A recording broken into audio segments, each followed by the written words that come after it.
Assalamualaikum warahmatullahi wabarakatuh. Selamat datang di Fiksi Cerita Horor. Kali ini saya akan membawakan sebuah cerita dari tulisannya Restu Wiratmaja, sebuah kisah yang berjudul Kisah Keluarga Pengabdi Kuntilanak. Dan untuk seperti apa kisahnya, langsung saja kita dengarkan ceritanya. Kisah ini merupakan pengadaptasian sosial akan sebuah kejadian terkait angkernya sebuah pohon, hingga menimbulkan keresahan bagi orang-orang yang berada di sekitarnya. Pohon itu dikenal oleh warga sebagai pohon kedongdong wingit.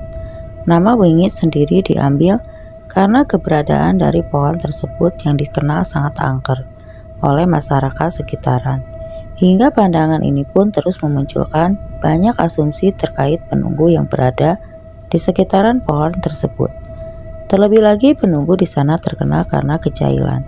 Beberapa orang warga telah menjadi korban kejailan dari para penunggu yang berada di pohon tersebut. Pohon kedongdong itu berada di belakang rumah salah satu warga yang bernama Pak Nadim. Sebenarnya kemunculannya dari pohon itu sendiri masih dipertanyakan. Hal ini dikarenakan Pak Nadim sendiri tidak pernah merasa menanam pohon atau bahkan membuang bibit kedongdong di belakang rumahnya. Dan kemungkinan pohon itu telah ada sejak lama.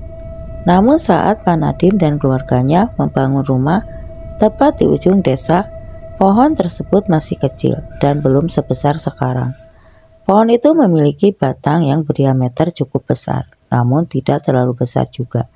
Kira-kira mirip seperti pohon mangga, dan selain itu perbedaan yang lebih mencolok adalah pada ranting pohonnya yang terus menyebar dan memuat banyak cabang.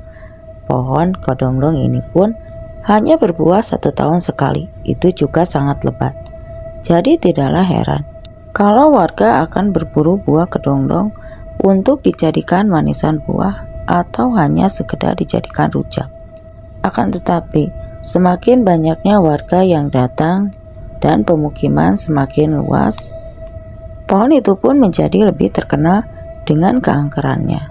Dan sosok penunggu yang lebih mendominasi adalah seorang wanita yang selalu tertawa cekikikan pada malam-malam tertentu. Dan hal ini pun disadari oleh Pak Nadim dan istrinya ketika akan mendapatkan anak kedua.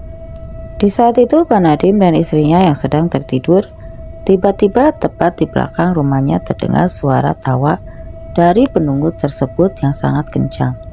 Ketika Pak Nadim melihat ke arah belakang, ternyata sosok tersebut sedang menghadapkan pandangannya tepat di mana Pak Nadim membukakan pintu belakang rumahnya. Itu artinya sosok tersebut memang berusaha untuk masuk ke dalam, akan tetapi seperti ada sesuatu yang menghalanginya untuk masuk ke sana. Melihat hal itu, Pak Nadim pun akhirnya lebih waspada, karena dirinya telah mengetahui penunggu dari pohon belakang rumahnya. Singkat cerita, tepat di hari kelahiran anaknya, Pak Nadim pun lalu menyeru kepada seluruh keluarganya untuk menginap di rumah dengan alasan menghindari gangguan-gangguan tersebut. Dan akhirnya seluruh keluarga Pak Nadim pun membuat sesuatu yang bisa mengusir sosok kuntilanak penunggu pohon kedongdong yang ada di belakang rumah Pak Nadim. Pertama-tama salah satu anggota keluarga Pak Nadim membakar kain yang dieratkan dengan kencang. Lalu setelah dibakar, asap itu akan memenuhi seluruh sekitaran rumah. Dengan begitu, sosok-sosok yang mencium wangi dari si bayi pun akan merasa terganggu dengan asap tersebut. Dan bisa saja dari asap tersebut akan membuat sosok-sosok itu nangkring di atap rumah lain untuk memastikan kapan asap itu akan hilang. Dan jika cara itu tidak berhasil, maka keluarga Pak Nadim akan melakukan cara kedua, yaitu dengan membakar beleman. Beleman adalah ampas atau gabah padi yang akan dibakar di sebuah kendi atau di tempat yang lebih besar untuk menghindari penculikan bayi yang akan dilakukan oleh sosok tertentu. Ternyata cara kedua itu pun memiliki hasil yang sangat menarik. Akan tetapi, sosok penunggu buah kedondong yang berada di belakang rumah Pak Nadim tidak menyerah sampai saat itu. Singkat cerita, setelah anak kedua dari pasangan Pak Nadim ini Berusia 3 tahun, ia pernah dimomong oleh sosok tersebut, hanya kurang lebih 10 menit. Kejadian itu bermula saat istri Pak Nadim yang bernama Ibu Susi sedang memasak. Ia pun meninggalkan anaknya sendirian tepat di belakang rumah tanpa diketahui bahwa sosok yang berada di belakang rumah atau tepatnya di pohon kedondong itu terus memperhatikan anak itu. Setelah seanak ditinggalkan oleh Ibu Susi, tiba-tiba kejadian yang mengerikan pun benar-benar terjadi. Sosok itu mendatangi anak tersebut, lalu memomongnya sambil tertawa-tawa.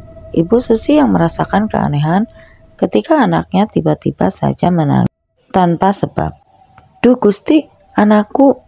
Bu Susi pun langsung berlari ke arah belakang rumah, dan betapa terkejutnya dia melihat anaknya yang sedang menangis. Dan saat itu pun pohon kedondong itu pun bergoyang-goyang dengan sendirinya. Tidak lama pun waktu suruh datang, waktu yang dimana sesuatu yang tidak terlihat mulai keluar. Ibu Susi pun segera mengambil anaknya yang bernama Saman. "Duh, Saman, ojo nangis ya." Bersamaan dengan itu ia pun langsung membawa anaknya untuk segera masuk ke dalam rumah. Namun tangan Saman menunjuk-nunjuk ke arah sesuatu yang ada di belakang rumahnya. Terdengar suara yang dikeluarkan Saman. Ibu Susi pun langsung menghadap ke belakang. Betapa terkejutnya ia ketika ia melihat seorang wanita berperawakan tua dengan tinggi 2 meter sedang terduduk sambil memainkan tangannya seolah-olah berucap cilukba.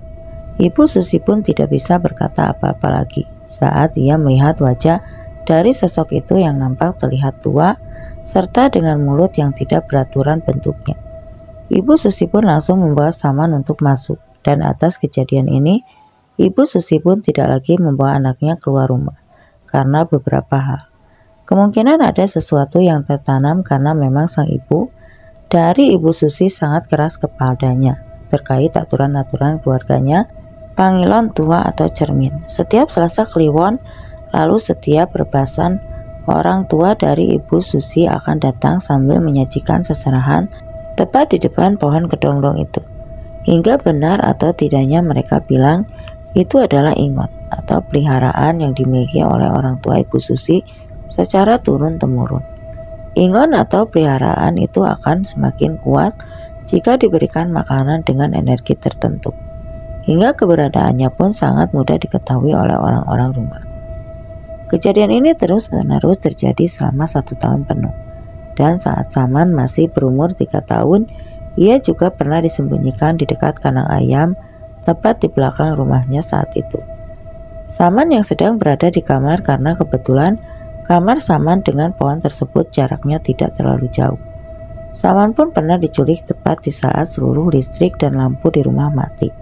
Dengan sendirinya, yang terdengar saat itu hanyalah 2 hal. Suara tangisan dan suara tawa dari sosok ingon milik nenek Saman. Setelah dicari-cari ternyata Saman kala itu sedang berada di dalam kandang ayam dan didudukan bersama dengan ayam-ayam yang berada di dalam kandang. Misteri penuh misteri terus saja berdatangan terkait apa tujuan dari nenek Saman memelihara sosok itu. Lalu mengapa sosok itu menyukai Saman? Apakah ada perjanjian khusus dari nenek Saman dengan ingonnya itu? Nenek Saman bernama Mbah Iro. Dia merupakan seorang kejawen yang masih menjalankan beberapa lelakon atau tirakat tertentu. Terlahir dari keluarga yang sangat patuh terhadap adat dan istiadat secara turun-temurun, tentu saja dengan penanaman kebiasaan dari turun-temurun tersebut membuat Mbah Iro sangat peka terhadap hal-hal yang bersifat mistis. Di kelahiran Saman, Mbah Iro sangatlah berperan penting. Tepatnya saat Saman akan dilahirkan, beberapa pepohonan yang ada di sekitarnya mulai menjadi bergerak-gerak, seperti hendak menyambut seorang anak yang nantinya akan dijadikan sebagai wadah dari peliharaan atau ingon-ingon milik Mbah Iro sendiri. Akan tetapi Mbah Iro di sini sebisa mungkin menjaga cucunya dari gangguan para ingon yang mungkin saja bisa menjadi hal buruk terhadap cucunya. Dan sekarang Saman sudah berusia 4 tahun. Mbah Iro selalu mengunjungi Saman kecil, dan setiap kali bertemu dengan Saman, beliau akan mengucapkan sesuatu yang sama. "Badanmu cepat, wangi ya nak." seakan-akan menjadi sebuah pertanda bahwa Saman akan dijadikan penerus dari keturunan yang ada. Namun pernah satu ketika, di saat Saman hendak dicuri oleh salah satu ingon milik Mbak Iro saat dirinya berkunjung ke rumah Ibu Susi dan Pak Nadiem. Kebetulan saat itu adalah malam Jumat Kliwon.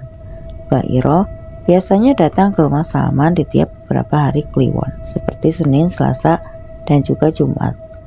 Tiap kali Mbak Iro datang, pastikan bau kemenyan akan tercium terlebih dahulu. Entah siapa yang membakar kemenyan tersebut, namun bisa dipastikan bahwa pertanda kemenyan sendiri adalah sebuah pertanda akan datangnya Mbak Iro menuju ke rumah tepat setelah bau kemenyan tersebut sudah berada di dekat rumah.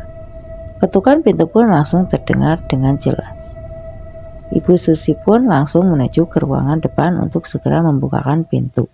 Setelah Ibu Susi membuka pintu, ia pun terkejut karena ternyata yang datang kala itu adalah ibunya sendiri. "Loh, Bu, malam-malam gini kok datang ke rumah? Ada apa?"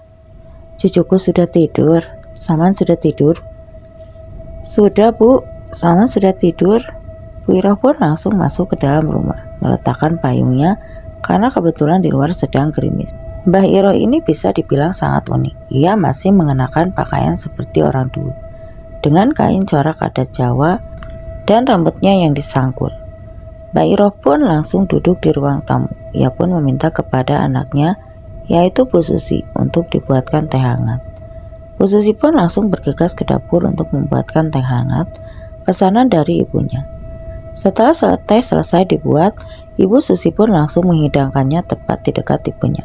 Lalu mereka pun membuka obrolan terkait rumah cermin dan juga Saman.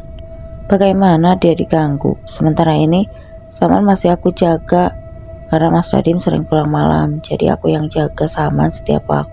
Bu Iro pun hanya mengangguk paham. Ia kemudian menyeruput sedikit teh yang masih hangat sembari meniup-niup sedikit demi sedikit. Ibu Susi pun mulai memberanikan diri untuk mengutarakan isi hatinya kepada Mbak Iro. "Bu, apa kami boleh pindah rumah? Kenapa memangnya? Apa yang ada di belakang rumah masih mengganggu?" "Bukan hanya itu, Bu. Aku sama Mas Nadiem juga mengkhawatirkan perilaku Saman." "Sudah, tak usah khawatir. Tunggu beberapa tahun lagi saat Saman siap." Siap untuk apa, Bu?" Bu Iro pun kemudian menatap ke arah langit-langit rumah yang sudah mulai pudar warnanya. "Rumah ini adalah peninggalan keluarga kita dulu. Rumah ini juga banyak sekali kenangannya yang tidak akan pernah dilupakan. Apalagi terkait ayah buyutmu." Ibu Susi menyimak kalimat yang dikeluarkan oleh ibunya. "Saman adalah satu-satunya anak yang memiliki kelebihan dibandingkan dirimu. Dialah yang akan menjadi penerus keluarga kita yang harus memelihara para ingon. Tapi Bu, aku takut jika Saman akan menjadi terganggu karena hal itu." "Kamu tidak usah khawatir. Masih berlalu dekat kamu untuk takut. Maksudnya, nanti kamu akan tahu sendiri terkait kebiasaan keluarga kita."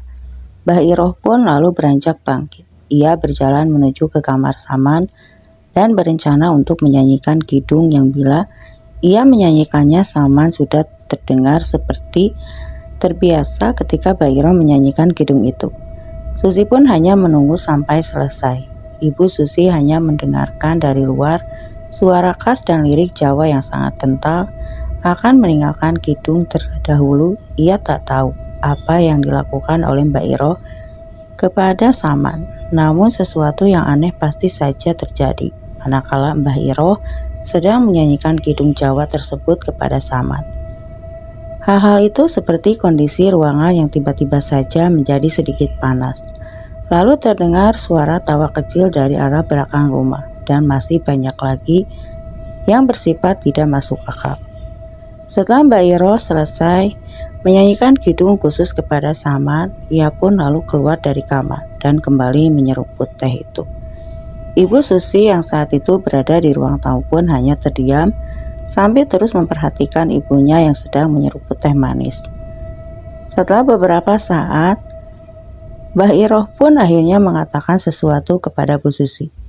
Jangan pernah bawa Saman ke belakang lagi sebelum aku bersihkan di sana. Ibu Susi pun hanya mengangguk. Ia tahu sedikit tenang bagian belakang rumah yang dikenal sangat angker tersebut. Terlebih lagi tempat itu dipercaya sebagai tempat atau kandangnya para ingon atau peliharaan milik Mbah Iro.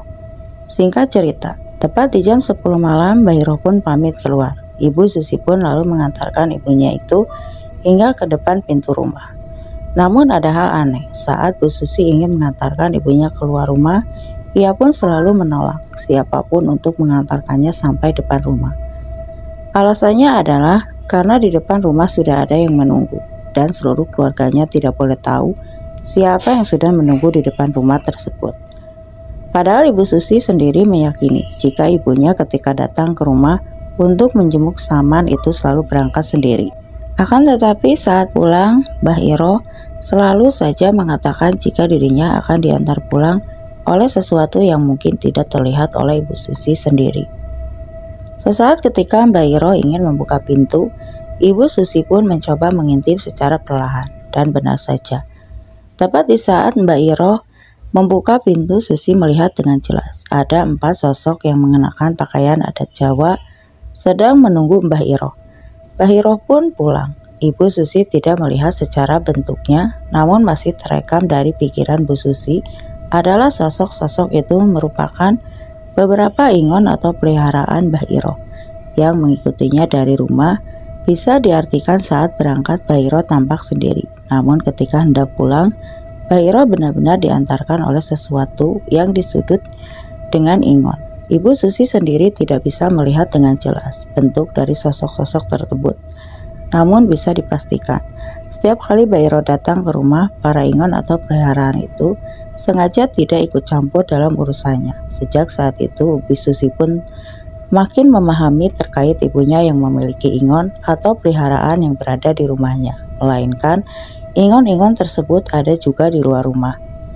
Beranjak di usia Saman yang akan menginjak umur 5 tahun, Mbah Iro pun mengadakan selamatan untuk cucunya tersebut. Pagelaran acara pun mungkin sedikit berbeda dengan yang lainnya, dan yang membedakannya adalah selamatan di tempat Mbah Iro terletak pada acara ritual yang harus dilakukan oleh Saman sendiri. Saman akan memakai pakaian adat lengkap serta keris kecil dan juga belangkon.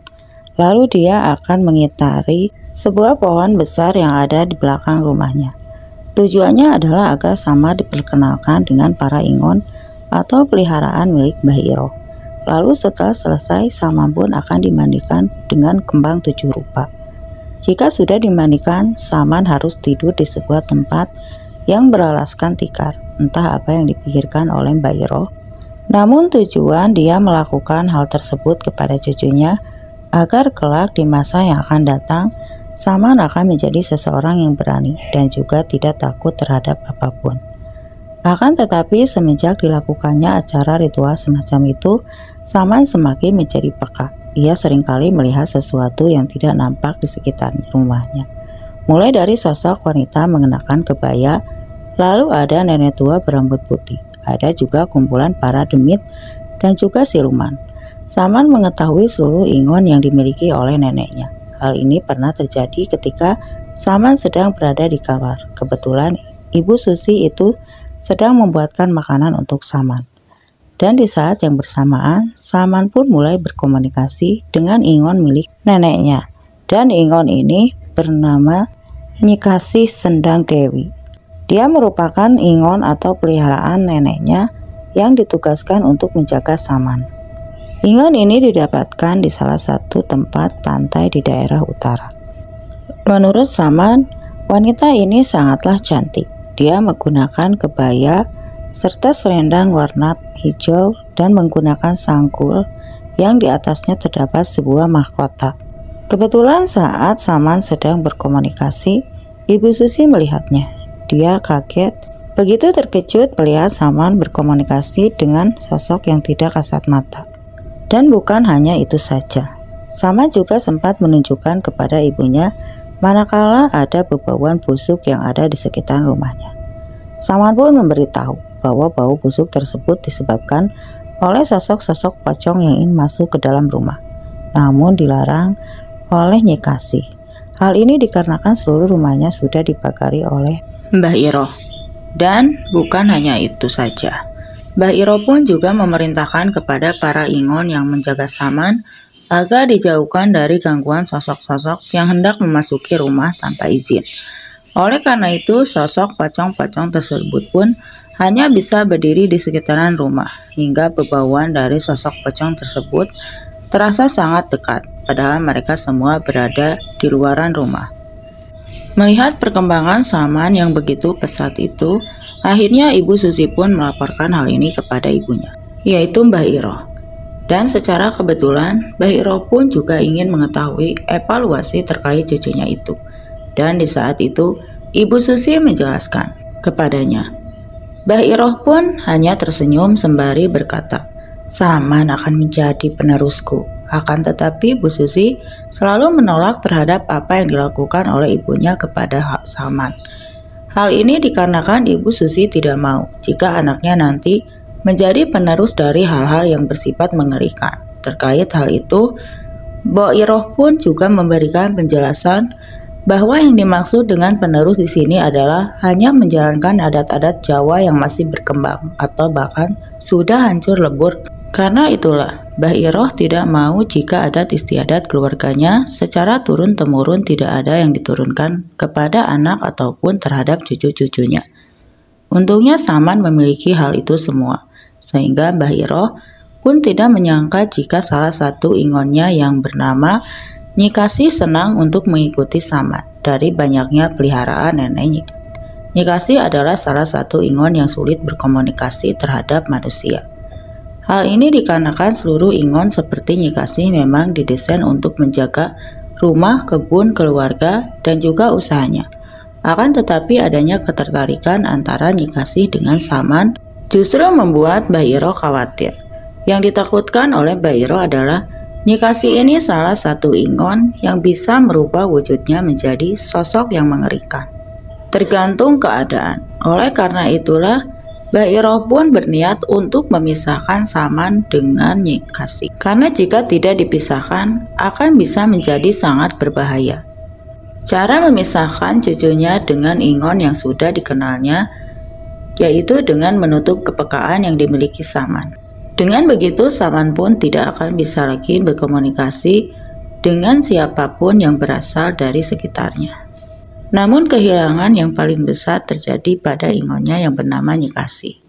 Semenjak ditutupnya Saman, Nyi Kasih seringkali berkeliling di sekitaran rumah dan memberi pertanda-pertanda aneh yang diperuntukkan untuk menarik perhatian Saman agar mau melihatnya lagi.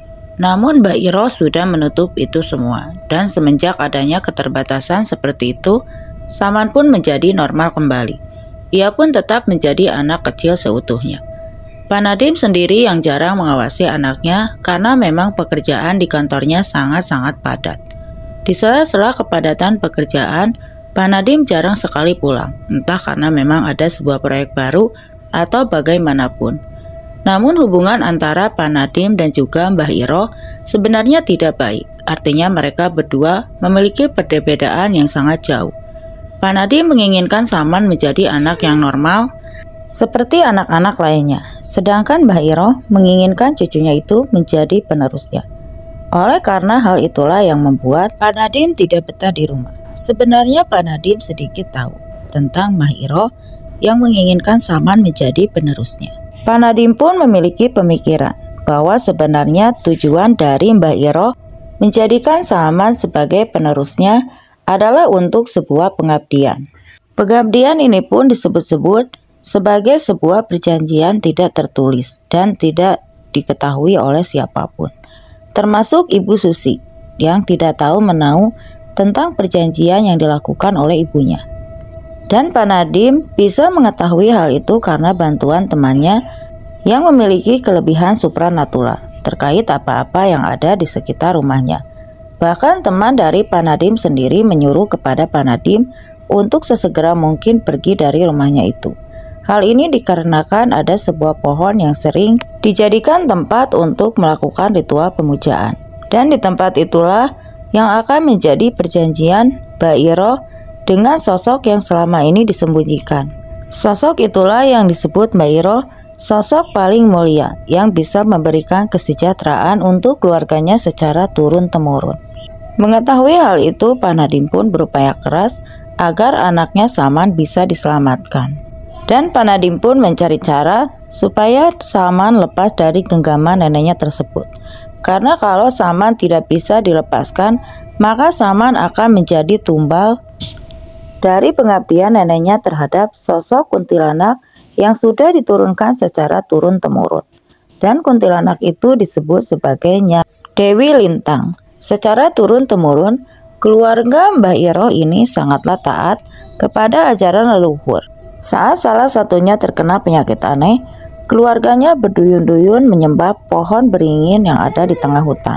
Seluruh keluarga Mbah Iro melakukan sebuah ritual dengan menyembelih ayam cemani sebagai pembuka ritual tersebut. Dan bukan hanya itu saja, mereka pun akan mengelilingi pohon beringin secara bersamaan sambil menyanyikan sebuah kidung Jawa yang sangat melekat terhadap Nyai Ratu Dewi Lintang. Sosok Nyai Ratu Dewi Lintang digambarkan sebagai pengusaha sebuah alas di Pulau Jawa yang sangat terkenal. Bentuknya pun sangat cantik, namun ia juga memiliki bentuk lain yang sangat mengerikan.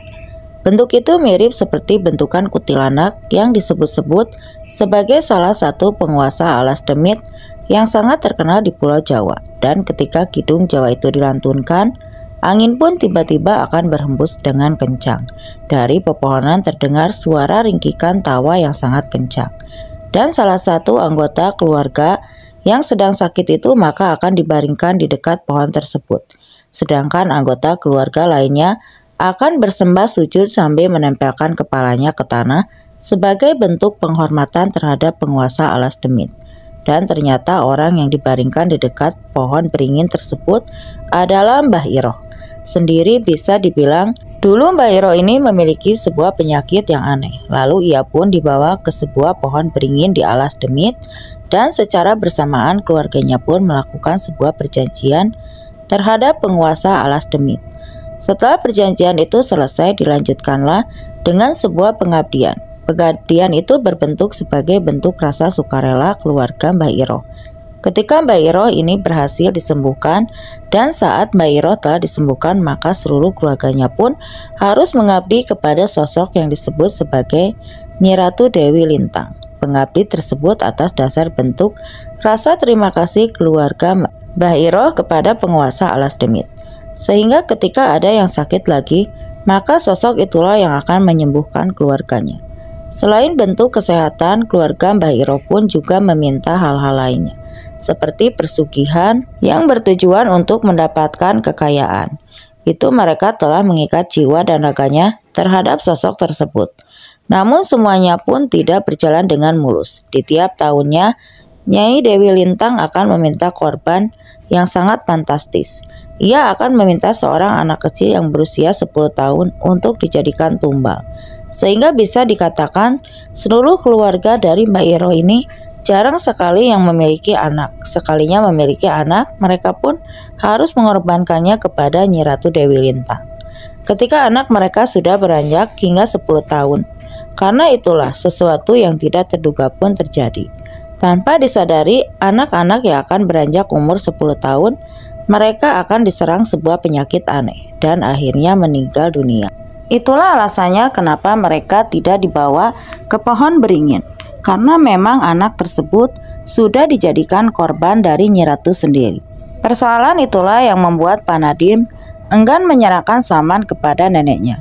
Pak Nadiem takut kalau nanti Saman akan dijadikan tumbal atas pengabdian neneknya kepada penguasa alas demit itu. Dengan menjaga jarak Saman dan neneknya, jelas itu bersinggungan dengan aturan keluarga neneknya, di mana seorang anak diwajibkan ikut dengan neneknya. Namun Pak Nadiem tidak peduli. Ia bukanlah tipikal seorang ayah yang sangat lemah dan mudah untuk melepaskan begitu saja. Pak Nadiem sangat tidak setuju jika aturan itu terus turun-temurun menghantamkan kewajiban dirinya sebagai orang tua yang memiliki ikatan besar terhadap anaknya. Dan dia akan berusaha melepaskan agar Saman terlepas dari genggaman neneknya. Hingga saat Saman berusia 5 tahun, Pak Nadim pun membuat berbagai rencana agar Saman bisa terlepas dari jeratan sang nenek. Namun lagi-lagi Mbak Iroh seolah seperti paham akan segala sesuatu rencana yang telah Pak Nadim lakukan. Ia sengaja menjaga Saman dengan para ingonnya. Akan tetapi Pak Nadim tidak menyerah. Ia pun segera mencari cara agar Mbak Iroh menyerah dan mau melepaskan Saman. Hal ini terjadi ketika Saman sedang berada di rumah bersama dengan Ibu Susi. Saat itu Pak Nadim pun datang dengan cara tiba-tiba. Ia pun kemudian meminta kepada Saman dan istrinya agar segera pergi meninggalkan rumah.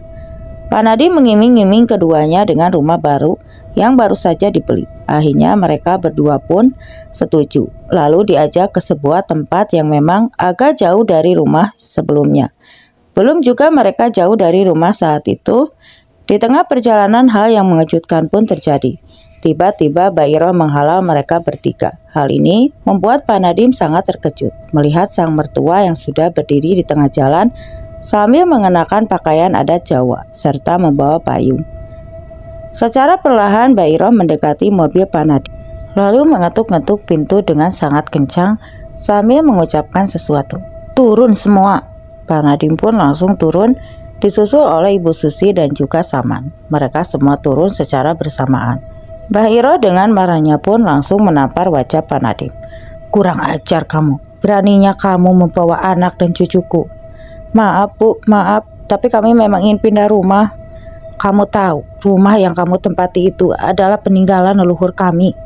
Tapi Bu, rumah itu hanya digunakan sebagai tempat ritual Ibu." "Jaga mulutmu itu." Mbak Iroh pun langsung menarik Ibu Susi dan juga Saman. Pak Nadim melihat dengan jelas ekspresi sang anak yang sedang ketakutan. Saman mengucapkan sesuatu kepada ayahnya. "Pak, Saman mau ikut Papa." Mendengar hal itu, Pak Nadim pun hanya bisa terdiam. Ia hanya bisa melihat anak dan istrinya dibawa oleh seorang wanita yang memiliki keturunan demit yang tak lain dan tak bukan adalah mertuanya. Dengan gagal rencana itu, Pak Nadim pun lalu mencari cara lain agar dirinya bisa menyelamatkan anak istrinya. Pasalnya jika keduanya tidak diselamatkan, mungkin saja mereka berdua akan menjadi korban dari iming-iming yang diberikan Mbak Iroh agar dirinya tetap menjadi pengabdi kepada Nyai Ratu Dewi Lintang. 2 hari kemudian Pak Nadim pun diajak salah seorang yang memiliki kelebihan dari manusia biasa lainnya.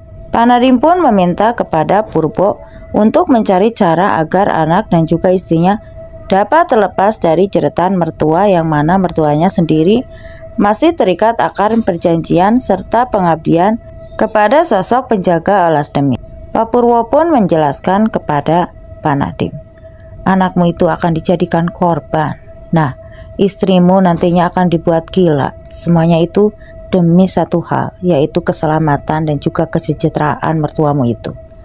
Mendengar hal itu, Pak Nadim pun semakin ketakutan. Ia pun menanyakan kepada Purwo terkait hal yang harus dilakukannya agar ia bisa menyelamatkan anak dan istrinya. Jika bisa membakar lambungnya, maka seluruh ingon atau peliharaan di rumah akan segera berakhir. Ya, itu adalah caranya. Purbo sedang berusaha untuk mencari lumbung atau pusatnya. Karena jika tidak diketahui pusatnya, maka akan berakibat fatal terhadap anak dan juga istri Pak Nadim. Untuk bisa mengetahui lumbung tersebut, Pak Nadim pun harus berpuasa selama 3 hari 3 malam. Lalu selain itu, Pak Nadim pun harus seringkali menengoki keluarganya yang ada di rumah. Lebih tepatnya lumbung tersebut berada di sekitaran rumahnya. Lumbung itu adalah sebuah wadah yang menjadikan pusat dari sosok-sosok yang ada di sekitaran para ingon peliharaan. Akan berada di satu lumbung yang sama. Selain itu juga mereka pun terjaga satu sama lain dan saling terkoneksi. Untuk menghancurkan lumbung tersebut diperlukan energi yang besar agar tidak bertampak kepada dirinya sendiri. Maka dari itulah Purbo pun meminta Pak Nadim untuk mempertebal perjalanan ritualnya. Tujuannya adalah agar menjadi Pak Nadim pun mampu menghancurkan lumbung tersebut tanpa adanya resiko pada dirinya sendiri. "Dim, aku ingatkan sama kamu satu hal. kalau lumbung itu energinya sangat besar, jelas Purbo. Lalu, apa bisa dihancurkan? Bisa, asal kamu yakin. Pak Nadiem pun hanya mengangguk paham. Dia kemudian meminta kepada Purbo untuk menunjukkan cara-cara agar bisa menghancurkan lumbung tersebut. Purbo pun di sini memberitahukan bahwa ada 3 tahapan yang harus dilakukan oleh Pak Nadiem sebelum dirinya menghancurkan lumbung tersebut. Pak Nadiem harus memiliki pegangan yang kuat agar ketika dirinya ingin menghancurkan lumbung tersebut, resiko yang dikenakan tidaklah terlalu parah. Kedua, seluruh media yang berada di sekitaran rumah yang membuat ingon berpindah pada harus dihancurkan. Media-media tersebut antara lain seperti cermin dan sebagainya. Membaca surah Al-Fatihah sebanyak 33 kali. Ketiga cara tersebut merupakan cara yang ampuh agar Pak Nadiem mampu menghancurkan lumbung yang ada di rumahnya. Lumbung tersebut adalah lumbung yang dijadikan tempat kuntilanak, dan kerap kali tempat itulah yang dijadikan Mbak Iro sebagai tempat untuk pemujaan. Dan yang pastinya untuk menghancurkan lumbung tersebut dibutuhkan energi yang kuat agar nanti tidak jadi terkendala kepada dirinya sendiri. Dan untuk mempersingkat waktu, Purwo pun menyuruh Pak Nadiem untuk berpuasa esok hari. Di hari pertama puasa, Purwo pun menyuruh Pak Nadiem untuk tidak berkomunikasi kepada orang-orang yang ada di sekitarnya. Tidak hanya itu saja, Pak Nadiem pun diminta untuk berzikir, untuk memperkuat indera perasaannya terhadap apa yang ada di sekitarnya. Memang benar, ketika seseorang hendak mempertebal perjalanan spiritualnya, akan ada banyak gangguan dan juga godaan, baik dari manusianya sendiri ataupun dari makhluk-makhluk tak kasat mata. Mengenai hal itu, Pak Nadiem pun harus benar-benar sabar dan kuat, karena jika tidak melakukan 2 hal itu, Pak Nadiem bisa gagal. Singkat cerita, tepat saat waktu zuhur tiba, Pak Nadiem yang ingin melakukan ibadah sholat zuhur kemudian masuk ke dalam kamar mandi dan melakukan wudhu. Namun saat dirinya sedang berwudhu, tiba-tiba terlihat darah yang menetes tepat di telapak tangan Pak Nadiem yang kala itu sedang membersihkan kedua telapak tangannya. Pak Nadiem pun di sini mulai merasakan merinding. Ia pun kemudian kembali membasuh tangannya dan segera membersihkan darah yang menempel di telapak tangan. Akan tetapi hal yang sama pun kembali terulang, dan pada saat Pak Nadiem hendak menengok ke atas, langit-langit kamar mandinya tiba-tiba pintu kamar mandi terbuka begitu saja. Pak Nadiem pun langsung terkejut dan mengelus dadanya sambil berucap istighfar. Setelah itu Pak Nadiem pun kembali melanjutkan wudhunya, dan saat dirinya hendak melanjutkan wudhu, tiba-tiba tepat di telinga sebelah kanan Pak Nadiem dibisikkan oleh sesuatu yang amat sangat mengerikan. "Kamu tahu kan, anakmu itu akan mati." Dengan cepat Pak Nadiem pun langsung menengok ke arah belakang. Ia pun kemudian kembali melanjutkan wudhunya, dan beruntung gangguan itu menghilang setelah Pak Nadiem berwudhu. Ia pun segera menunaikan ibadah sholat dengan hati yang mantap. Pak Nadiem pun mencoba untuk khusyuk di awal rakaat. Pak Nadiem tidak merasakan godaan sedikit pun. Namun tepat saat rakaat ketiga, Pak Nadiem merasakan jika pundaknya sangat berat sekali. Pak Nadiem pun terus melanjutkan sholatnya, walaupun kali ini gangguan sangatlah berat. Walaupun berat godaannya, Pak Nadiem pun berhasil menyelesaikan ibadah sholat zuhurnya. Dan setelah selesai, ia pun berencana untuk masuk ke kamar mandi. Namun saat dirinya hendak masuk kamar mandi, Pak Nadiem melihat Saman anaknya. Padahal Saman tengah berada bersama Ibu Susi di rumah. "Saman, kenapa ada di sini?" "Pak, tolong Saman, Pak." "Kamu kenapa, Saman?" "Saman disekap di lumbung." Lumbungnya di mana?" "Tolong Saman, Pak." Tiba-tiba dari dalam kamar mandi, tubuh Saman ditarik oleh sebuah tangan yang sangat mengerikan. Bentuknya, di mana kuku dari tangan tersebut sangatlah runcing, lalu urat-uratnya terlihat begitu jelas, dan warnanya sedikit hitam merah seperti darah. Saat Pak Nadiem ingin mendekat, sosok itu pun langsung menampakkan wajah aslinya. Wajahnya sangat buruk dan mengerikan. Ukuran mulutnya sangat lebar, lalu matanya sangat besar. Rambutnya berantakan, auranya sangat mengerikan. Saman ditarik begitu saja, dan ketika Pak Nadiem ingin mengejar, tiba-tiba mereka menghilang begitu saja. Pak Nadim tidak tahu apakah yang dilihatnya barusan adalah sebuah halusinasinya saja, karena ia tahu jika Saman tidak ada di rumah. Namun anehnya suara Saman tadi seperti nyata, dan ekspresi wajah Saman seperti ketakutan. Dan tadi barusan Saman menyebut kata lumbung. Itu artinya Saman sendiri tahu di mana letak lumbungnya yang ada di rumah. Akhirnya saat itu juga Pak Nadim pun menuju ke rumah Purwo untuk menanyakan sesuatu yang baru saja terjadi padanya. Sementara itu di rumah Ibu Susi, Saman mulai bertingkah aneh. Saman seperti orang yang kehilangan arah. Ia sesekali melihat sebuah pohon yang ada di belakang rumahnya, dan ketika Ibu Susi tahu jika anaknya sedang memperhatikan pohon yang ada di belakang rumahnya, Ibu Susi pun menanyakan apa yang dilihat oleh Saman. Ade lihat apa? Ade lihat rumah, Bu. Di mana? Itu, di rumah pohon itu. Setelah menjawab pertanyaan ibunya, Saman pun kembali masuk ke dalam kamar. Tingkah Saman yang seperti kehilangan arah. Dan ketika Saman berada di kamar, Saman seperti sedang mengobrol dengan seseorang. Ibu Susi awalnya mengira jika Saman sedang mengobrol dengan ingon milik ibunya. Namun, ini agak berbeda. Karena rasa penasaran, Ibu Susi pun mulai mencari tahu. Ia kemudian mengintip dari lubang kunci pintu kamar Saman. Dan saat itu, Ibu Susi mengintip lewat lubang kunci tersebut. Ia dengan jelas melihat sosok yang mengerikan sedang duduk di dekat Saman. Kebetulan sosok itu sedang membelakangi ke arah pintu. Perawakan tubuh dari sosok itu sangat besar, mengenakan kain berwarna putih, rambutnya berantakan, lalu suaranya begitu menggelegar ketara. Gertakan hati Pak Nadim membuat dirinya pun lekas berangkat ke rumah Pak Purwo.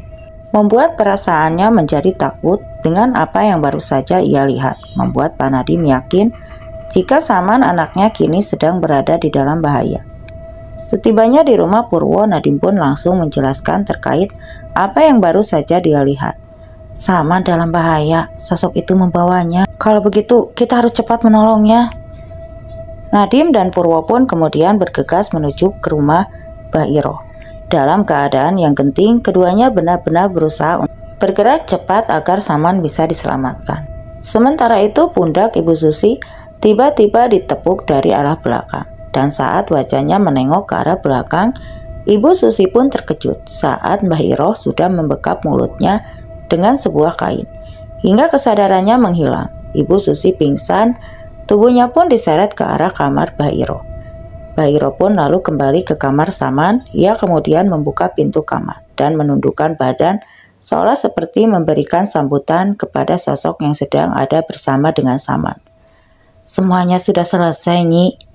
Saman pun kemudian turun dari atas ranjang tempat tidurnya. Ia pun melewati Mbah Iro dan berjalan ke arah kamar yang dipergunakan sebagai tempat ritual yang akan dilangsungkan Mbah Iro. Mengikuti langkah Saman dari arah belakang, langkah Saman sangat berbeda dari langkah anak kecil yang normal. Langkahnya sangat tertata rapi, pandangan wajahnya menatap tajam ke arah depan. Ia ingin diperlakukan seperti seseorang yang istimewa. Mbah Iro sendiri berjalan di belakang Saman dengan keadaan tubuh yang sedikit menunduk. Ia sangat menyadari jika sesuatu yang berada di hadapannya bukanlah Saman, melainkan sosok Nyi Kasih yang sudah merasuki tubuh Saman. Untuk dipersiapkan sebagai ritual pengabdian, setibanya di kamar tersebut, Mbah Iro pun segera mempersiapkan segala macam persyaratan yang akan ia pergunakan untuk menyambut ritual pengabdian kepada Nyi Kasih atau sosok kuntilanak yang sudah menjaga keluarganya secara turun-temurun. Mula-mula menyembelih ayam cemani hitam, diikatkan kakinya dan digunduk di kursi, kemudian menyipratkan darahnya di bagian kaki, tangan, dan wajah Saman. Berbagai lantunan kidung Jawa dinyanyikan oleh Mbah Iro. Sebagai awal mula dilakukannya sebuah ritual pengabdian. Di sisi lain, Purwo dan juga Pak Sadim berada di rumah, akan tetapi Purwo tidak bisa masuk ke dalam karena ada penghalang. "Gak bisa masuk," ucap Purwo. "Loh, kenapa, Mas? Sepertinya ada penghalang di rumah ini. Sepertinya Mbak Iro sudah tahu kalau kita akan menjadi ancaman. Aku jaga di luaran ya, Mas. Nadim, sekarang selamatkan istri dan Saman." Pak Nadim tidak banyak memiliki pilihan lain. Ia pun kemudian berusaha untuk masuk ke dalam rumah lewat pintu depan. Akan tetapi pintu terkunci dari dalam. Pak Nadim pun bergegas memutari rumah itu, dan ia pun mendapat sebuah pintu yang tidak terkunci di bagian belakang. Pak Nadim pun segera masuk lewat pintu belakang rumah itu. Ia pun kemudian mendapati keanehan di setiap lantai rumah. Pak Nadim kala itu melihat banyak sekali ulat dan belatung yang berceceran di lantai, lalu memanjang sampai ke sebuah ruangan. "Saman," ucap Pak Nadim saat mengetahui jika anaknya akan dijadikan tumbal pengabdian oleh Mbak Iro. Pak Nadim pun segera berlari dan mendobrak pintu tersebut, dan dobrakan pintu itu membuat Ibu Susi tersadar, lalu terbangun. Dia sontak tersadarkan bahwa kini sang anak sedang dalam situasi yang sangat berbahaya. Ibu Susi pun kemudian keluar dari kamar. Ia melihat suaminya Pak Nadim yang sedang berusaha mendobrak pintu, namun tidak bisa terbuka. Ibu Susi pun kemudian membantu Pak Nadim untuk mendobrak pintu. Di luaran rumah, Purwo mencoba menerawang ke bagian dalam kamar. Ia pun kemudian terkejut saat melihat ada banyak sekali ingon yang menghalangi Pak Nadim dan juga Bu Susi untuk bisa masuk ke dalam sebuah ruangan. Purwo pun kemudian mengambil sebuah air minum, lalu ia cipratkan ke depan pintu. Dengan seketika terdengarlah suara ledakan dari dalam rumah sebagai pertanda bahwa pintu yang dihalang-halangi oleh para ingon Mbak Iro sudah terbuka. Sementara itu dari dalam ruangan pengabdian tersebut, Saman tiba-tiba mendekati Mbak Iro, lalu mencekik lehernya kuat-kuat. "Kamu terlambat, Iro. Kula nuwun Nyi, kula nuwun." Iro pun dilepaskan, dihempaskan ke lantai, dan bersamaan dengan dibacakannya sebuah mantra penghancur, halang oleh Purwo. Tiba-tiba saja Saman berteriak ketakutan. Sosok Nyi Kasih keluar dari tubuh Saman dan terbakar perlahan dengan sendirinya. Saman pun terjatuh di dekat neneknya. Keduanya tidak sadarkan diri. Sosok Nyi Kasih menghilang tepat di saat Purwo berhasil menghancurkan penghalang, dan di saat itu juga Pak Nadim dan Ibu Susi berhasil mendobrak pintu tersebut. Mereka berdua pun terkejut kala melihat Saman kini sudah tergeletak di atas lantar karena hampir dijadikan sebagai tumbal. Saman berteriak. Pak Nadim, Ibu Susi pun saat melihat ibunya yang sudah terkapar tak berdaya. Pak Nadim lalu meminta kepada Ibu Susi untuk membawa Saman keluar, sedangkan dirinya membawa Mbak Iro keluar dari kamar. Hari itu mereka berdua tinggal di rumah yang satunya untuk proses pemulihan. Hari pun berganti. Kondisi keduanya pun sudah membaik. Mbak Iro kemudian memberitahu bahwa dirinya memang ingin menjadikan Saman sebagai penerus dari pengabdian keluarganya. Akan tetapi sosok Nyi Kasih ternyata ingin menjadikan Saman sebagai tumbal. Untungnya Purwo berhasil menyelamatkan keduanya, dan oleh karena kejadian itu Mbak Iro pun akhirnya memutuskan pengabdiannya kepada Nyi Kasih untuk selama-lamanya, dengan tidak lagi berhubungan dengan Nyi Kasih dalam masalah apapun. Dan cerita selesai. Terima kasih untuk yang hadir di channel ini dan sudah mendengarkan cerita ini sampai akhir. Dan terima kasih untuk penulis cerita ini, by Restu Atma Wijaya.